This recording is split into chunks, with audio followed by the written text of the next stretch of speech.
Todos luchamos con la culpa. Podemos ignorarla, justificarla o incluso redefinirla. Pero ahí sigue, como una mancha que no se va. Y es que, tarde o temprano, nos damos cuenta de que el pecado no desaparece solo. Necesitamos algo, o mejor dicho, a alguien, que realmente pueda limpiarnos por dentro. Bienvenido a Sabiduría para el Corazón con el pastor Stephen Davey en la voz y adaptación de Daniel Cuquín. Hoy continuamos nuestra serie en la primera carta de Juan titulada Luz después de las tinieblas. En esta lección veremos cómo la santidad de Dios revela nuestra necesidad y cómo su gracia nos ofrece el perdón verdadero.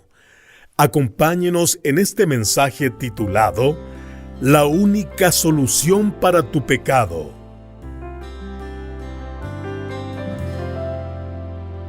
Un pastor escribió acerca de la pecaminosa naturaleza humana y la necesidad de confesión en una chistosa anécdota familiar. Para ese entonces su hija Laura tenía 4 años y su hija Marjorie tenía 2 y medio. Él escribe: varios años atrás compramos nuestro primer mueble caro. Era un sillón rosa, pero por el dinero que pagamos por él era un sillón malva. El hombre en la tienda de sillones nos dijo todo lo que necesitábamos saber para cuidar del sillón y lo llevamos a casa. Ya que teníamos niños pequeños para ese entonces, el número de reglas en nuestra casa desde aquel día se multiplicó. No te sientes sobre el sillón malva. No juegues cerca del sillón malva. En todo sillón de la casa te podrás sentar, mas en el sillón malva no te sentarás, porque en el día que te sientes en él ciertamente morirás. Pero un día llegó la tentación. Vi que había aparecido una mancha sobre el sillón malva. Una mancha roja. Una mancha de mermelada. Mi esposa llamó al hombre de la fábrica de sillones y le contó las malas noticias. Así que ella juntó a las niñas en la sala de estar para que miraran la mancha sobre el sillón. Ella dijo: «Niñas, ¿ven eso? Es una mancha. Es una mancha roja. Es una mancha de mermelada roja». Y el hombre de la fábrica dijo que no va a salir por toda una eternidad. ¿Saben cuánto dura una eternidad, niñas? Una eternidad es el tiempo que nos vamos a sentar aquí hasta que una de ustedes me diga quién manchó el sofá con la mermelada roja. Por un largo tiempo se sentaron allí, hasta que finalmente la pequeña de 2 años y medio dijo: «Fue Laura». Laura dijo: «Yo no fui». Luego hubo un silencio por un largo tiempo. Y yo sabía que ninguna de ellas iba a confesar haber manchado el sillón porque nunca habían visto a su madre tan enojada en sus vidas. Este pastor escribe: «También sabía que no iban a confesar porque, de hecho, yo era el que había manchado el sillón. Y no iba a decir nada, ni una sola palabra». La verdad, querido oyente, es que todos hemos manchado el sillón. En algún momento, de alguna forma. Nuestros corazones se manchan a diario. Nuestras manos se manchan seguido. Nuestras conciencias se manchan repetidamente. Manchas rojas como el carmesí, escribió el profeta Isaías. Pero a diferencia de esta madre enojada, Dios ya lo sabe todo. Él sabe lo que hizo. Él sabe qué, cuándo, dónde y por qué. De hecho, Juan abre una discusión acerca del pecado en la vida del cristiano y qué hacemos acerca del pecado, primeramente recordándonos que Dios es capaz de exponernos por completo. Estamos de vuelta en 1 Juan capítulo 1, ahora en el versículo 5, donde Juan escribe: «Este es el mensaje que hemos oído de Él, de Jesucristo, y os anunciamos: Dios es luz, y no hay ningunas tinieblas en Él». Dios es luz. Esa es una referencia a su santidad, a su perfección, su gloria, incluso su persona. Juan agrega para enfatizar: y en Él no hay tinieblas. En Dios no hay esquinas oscuras o inconsistencias morales, no hay nada malvado, sombrío, engañoso, ni siquiera hay la menor sombra de cambio moral o ético en él, como dice Santiago 1:17. Él es el Dios de luz, y la luz expone todas las cosas, lo que significa que Él es capaz de exponer todas las manchas en el sillón de nuestros corazones y vidas. Así que la pregunta es, ¿qué va a hacer con esas manchas? Y no solo las antiguas, sino también las nuevas. Para ayudar al creyente a responder a esta pregunta, Juan, el anciano y experimentado apóstol, nos presenta 5 escenarios diferentes, todos empezando con la pequeña palabra sí, en los versículos 6 al 10. Cada uno de estos 5 escenarios van a advertir, animar, amonestar e inspirar al cristiano a caminar correctamente con el Dios de santa perfección y gloriosa luz. Puse estos 5 escenarios en la forma de 5 instrucciones. La primera instrucción, a partir del versículo 6, simplemente es: sea honesto. Dice así: si decimos que tenemos comunión con Él y andamos en tinieblas, mentimos y no practicamos la verdad. Algunos dirían que Juan no está hablando acerca de creyentes aquí porque, según ellos, no es posible que un cristiano pueda andar en tinieblas o mentir o no practicar la verdad. Me gustaría hablar con las esposas de estas personas, o sus hijos, o padres. Note que Juan está escribiendo a creyentes. Él usa a través de este párrafo las palabras nosotros y nuestros por una buena razón. Ahora, Juan no está definiendo justificación. Él está definiendo santificación. Él no está diciéndole al creyente cómo experimentar salvación a través de la fe. Él está diciéndole al creyente cómo experimentar comunión a través de su caminar con Dios. Es posible perder la comunión, no la salvación. Tal como cuando mis hijos me desobedecen. Cuando soy consciente en ese momento de su desobediencia, lo último que estamos disfrutando es comunión y compañerismo. Pero siguen siendo mis hijos. Y si no lo sabe aún, aprenderá muy pronto que los hijos de Dios tienen problemas con el pecado también. Solo lea el testimonio personal del apóstol Pablo. Él habla acerca del poder del pecado en su vida y la batalla que había en él. Romanos 7. La palabra que Juan usa para andar aquí, andar en tinieblas, se refiere a la conducta moral. El tiempo verbal indica que se está convirtiendo en una forma habitual de pensar y actuar a través del día a día. Lo que él está diciendo es: no piense que mientras permite que el mundo lo meta en su molde, usted puede seguir avanzando en su relación con Dios. Si ese es el caso, note, él escribe firmemente en el versículo 6, mentimos. Él escribe aquí, no practicamos la verdad. Habían falsos maestros que estaban diciéndole a los creyentes del primer siglo que, ya que su cuerpo era pecaminoso, no importaba qué hicieran con él. Juan les dice aquí, eso es mentira. Lo que uno hace con su cuerpo tiene un impacto directo en la comunión de su espíritu con Dios. Así que seamos honestos. Asegurémonos de que lo que estamos diciendo es realmente lo que estamos haciendo. Entonces, sea honesto, versículo 6, y ahora permanezca cerca de Cristo, versículo 7. Este es el segundo escenario.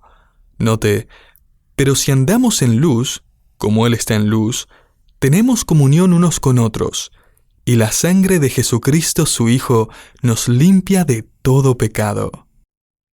Un autor escribió, caminar en la luz es la labor consciente de vivir una vida en conformidad a la revelación de Dios, quien es luz. Juan anima al creyente considerando 2 pensamientos que un creyente estaría tentado a creer. 1, que una vida transparente arruinaría su comunión con otros creyentes. Pero Juan dice aquí, la verdad es que es todo lo opuesto. Una confesión abierta y honesta, mientras expone su vida a la luz de Jesucristo, realmente forma el fundamento para una comunión genuina y gozosa con otros creyentes. La honestidad es la base para la armonía. El segundo pensamiento que el creyente puede estar tentado a pensar es que si camina muy cerca con el Señor, exponiendo su corazón y vida a la luz de la perfección y santidad de Cristo, siempre habría algo que arruinaría su comunión con Él. Otra vez, la verdad es que es todo lo opuesto. No hay nada que Jesús pueda encontrar acerca de usted que Él no pueda limpiar o perdonar. Así que seamos honestos, permanezcamos cerca de Cristo. Y aquí está la tercera instrucción: sea sincero. Versículo 8. Si decimos que no tenemos pecado, nos engañamos a nosotros mismos y la verdad no está en nosotros. Esta frase, que no tenemos pecado, se refiere a negar nuestra culpabilidad personal. Es como si alguien dijera: la verdad es que mi pecado no es tan malo, es un pecadito, no es la gran cosa. Los falsos maestros gnósticos en los días de Juan estaban enseñando esto. Según ellos, no había necesidad de sentir culpa por lo que hicieran. Ellos decían: el pecado no es tan malo. No hay necesidad de sentirse culpable acerca de lo que uno siente o hace. Si quiere disfrutar la vida, lo que tiene que hacer es quitarse de la cabeza ese concepto de culpabilidad. No es muy distinto al mundo en que vivimos hoy, ¿no? Un artículo en una revista decía: el primer paso que debemos tomar es dejar de culparnos a nosotros mismos, porque su comportamiento no es su culpa. Rehúse aceptar la culpa. Acumular culpa sobre usted agrega estrés, baja autoestima, preocupación, depresión, sentimientos de incompetencia y dependencia de otros. Haga a un lado sus sentimientos de culpabilidad. Escúcheme ahora, querido oyente, si empieza a pensar de esa forma, está en problemas. Empiece a pensar así y ya no va a estar pensando la verdad. Juan escribe aquí: la verdad no está en nosotros. Lo que realmente está pasando, él escribe aquí en el versículo 8, es el simple hecho de que este tipo de pensamiento lo guía al autoengaño. Nos engañamos a nosotros mismos. Pero en el texto encontramos una cuarta instrucción, y si la seguimos, esta puede arreglar todo lo demás. Seamos honestos, permanezcamos cerca de Cristo, seamos sinceros, y ahora en cuarto lugar, admitamos todo. Mire lo que dice el versículo 9. Si confesamos nuestros pecados, Él es fiel y justo para perdonar nuestros pecados y limpiarnos de toda maldad. Permítame darle una definición bíblica y concisa de confesión. Es admitir que hemos desobedecido a Dios y luego es estar de acuerdo con Él de que no tenemos excusa. Confesar el pecado a Dios, por supuesto, se está convirtiendo en una cosa del pasado simplemente porque últimamente se está redefiniendo el pecado. Un autor escribió que lo que solíamos llamar pecado ahora es una variedad de enfermedades y discapacidades. Todo tipo de inmoralidad y conductas pecaminosas ahora se identifican como síntomas de algún desorden mental. La cultura moderna ha creado un nuevo evangelio. El hombre no es un pecador, es una víctima. Un ejemplo de esto es el hombre que recibió un disparo y quedó paralizado mientras estaba robando en Nueva York. Él recibió un disparo de parte del dueño de la tienda, pero el abogado convenció exitosamente al jurado de que el hombre era primero que nada una víctima de la sociedad, llevado al crimen por desventajas económicas. El abogado además alegó que su cliente era una víctima de la insensibilidad del dueño de la tienda que le disparó, y por tanto él ahora merecía una remuneración. El jurado estuvo de acuerdo en que el dueño del almacén tenía que pagarle a la víctima una enorme indemnización. Varios meses más tarde, este mismo ladrón, ahora nadando en billetes y en una silla de ruedas, fue arrestado mientras cometía otro robo a mano armada. Hoy en día alguien se mete en problemas y lo derivan a terapia de rehabilitación. Culpan su cultura, su educación, su desempleo o algún tipo de desorden de personalidad. ¿Por qué? porque decir estoy enfermo es mucho más fácil que decir pequé. El presidente de una gran corporación que estaba a punto de salir de su cargo le ofreció ayuda a la persona que iba a reemplazarlo. Él le dijo que le había dejado 3 sobres en el primer cajón de su escritorio. Cuando él cometiera un gran error, él solo tenía que abrir el sobre número 1 y seguir las instrucciones. Por varios meses, todo fue excelente, pero luego este hombre cometió su primer gran error. Fue un error costoso e innegable. Él recordó los sobres que tenía en el cajón y abrió el sobre marcado con el número 1. Allí había un breve mensaje que contenía 3 palabras. Cúlpame a mí. Así que lo hizo. Él culpó al expresidente de la compañía por el problema diciendo que él había simplemente heredado el problema y no había nada que él pudo hacer al respecto. Todos le creyeron y las cosas volvieron a la normalidad. Casi un año más tarde, él cometió su segundo gran error. Él fue y abrió el sobre número 2 y este decía, culpa al consejo de directores. Así que lo hizo. Y otra vez funcionó. Meses después, este presidente cometió otro gran error, así que abrió el tercer sobre. Y este simplemente decía, prepara 3 sobres. Mire, eventualmente todos nos quedamos sin personas a quienes culpar. Y francamente eso es parte de las buenas noticias de este pasaje. Dios no perdona a víctimas con excusas. Él perdona a pecadores que admiten que no tienen ninguna excusa. Eso es arrepentimiento genuino. Es confesión honesta. Es una admisión abierta de los errores cometidos. Quizás haya notado que Juan pasó de usar la palabra pecado en singular, en el versículo 7, a usar la palabra pecados en plural, en el versículo 9. Y esto es porque el versículo 7 está refiriéndose a nuestro estado. O sea, nosotros somos limpios de nuestro pecado gracias a la cruz de Cristo. Dios limpió nuestro pecado. Por el otro lado, el versículo 9 está hablando acerca de pecados específicos que necesitan ser confesados. En el Nuevo Testamento, Jesús le enseñó el mismo concepto a sus discípulos. Allí en el aposento alto, cuando agarró una toalla y les empezó a lavar sus pies sucios. Como recordará, cuando Jesús llegó a Pedro, él le dijo, «Señor, tú no vas a servirme, no vas a lavarme los pies, es muy humillante». Y Jesús le dijo, «Si yo no te lavo los pies, no tendrás parte conmigo». Así que Pedro le respondió, «Entonces no solo mis pies, lávame por completo». Me encanta Pedro.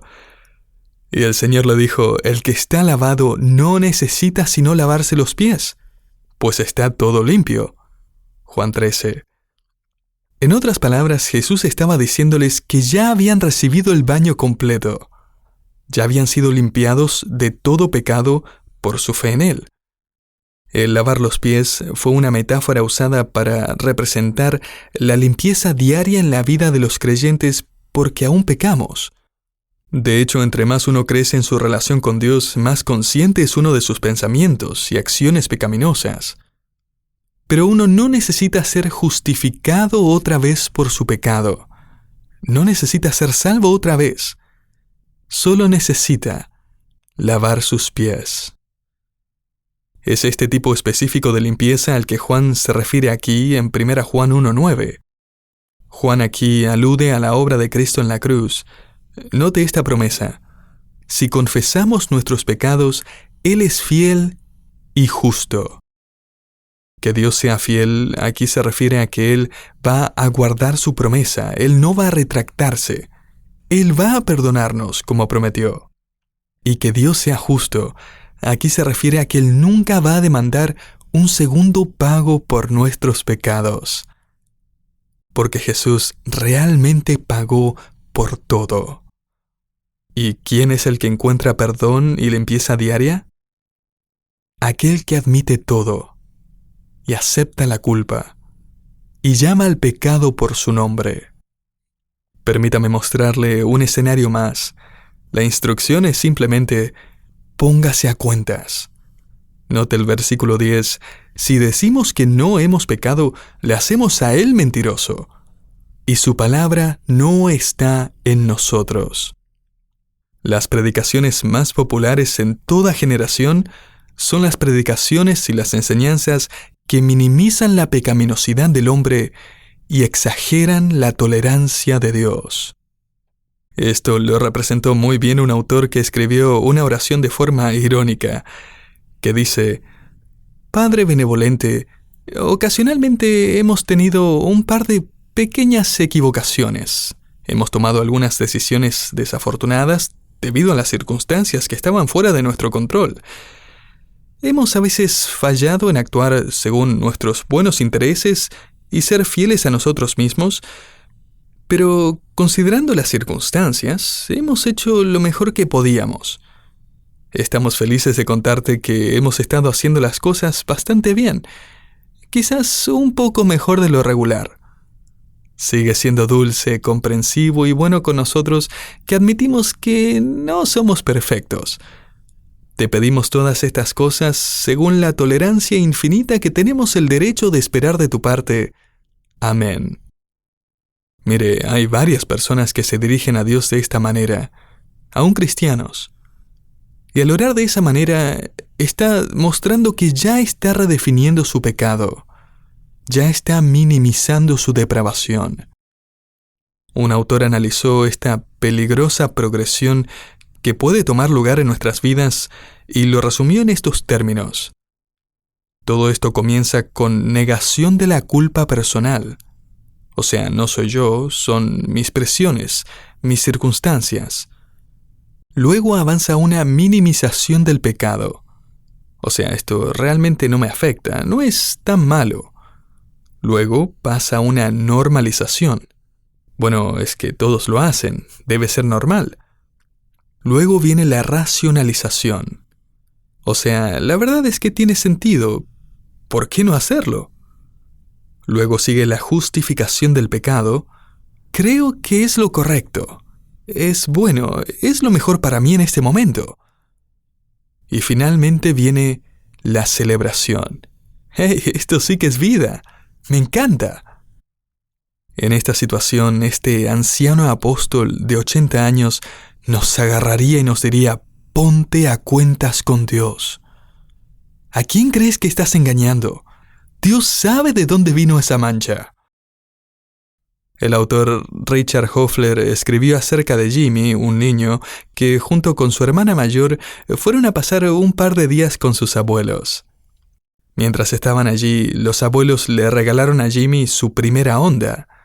No sé en qué estaban pensando esos abuelos. ¿Por qué no darle unos fósforos y gasolina también ya que estaban? Bueno, le dijeron a Jimmy que fuera a jugar con su Honda al bosquecito detrás de la casa. Él se divirtió un montón apuntando con su Honda y dejando que las pequeñas piedras volaran por el aire, nunca pudiéndole pegar a lo que apuntaba.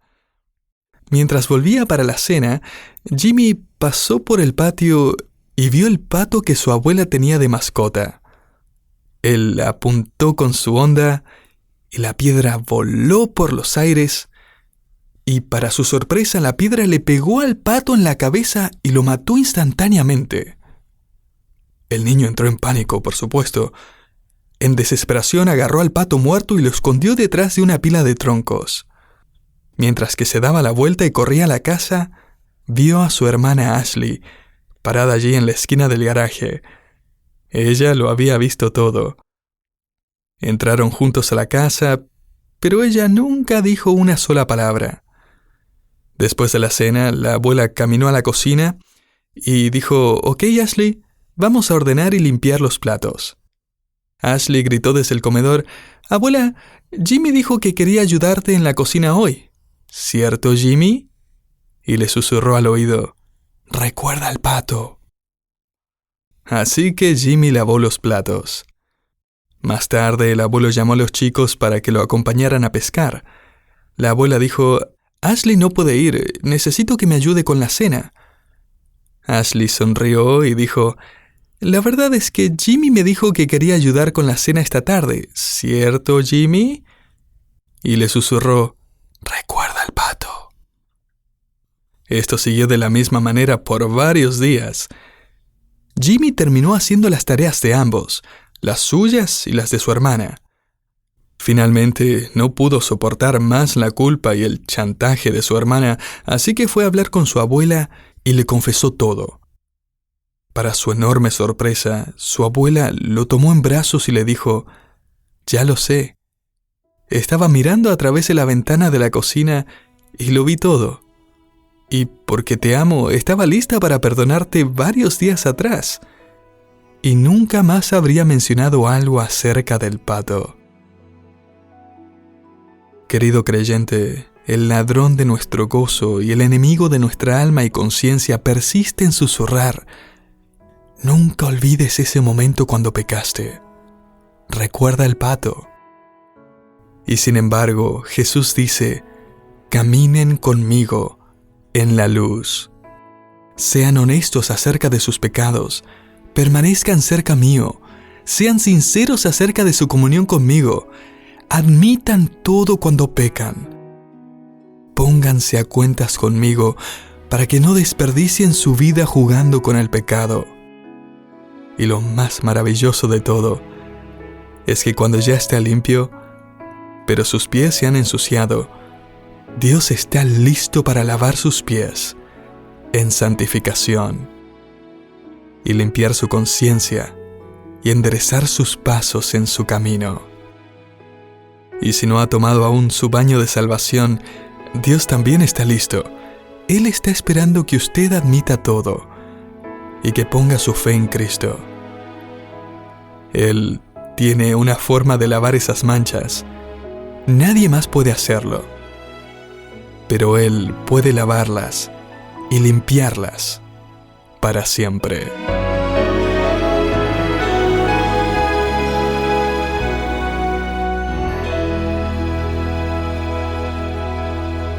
El pecado no desaparece al negarlo, ni se borra al poner excusas.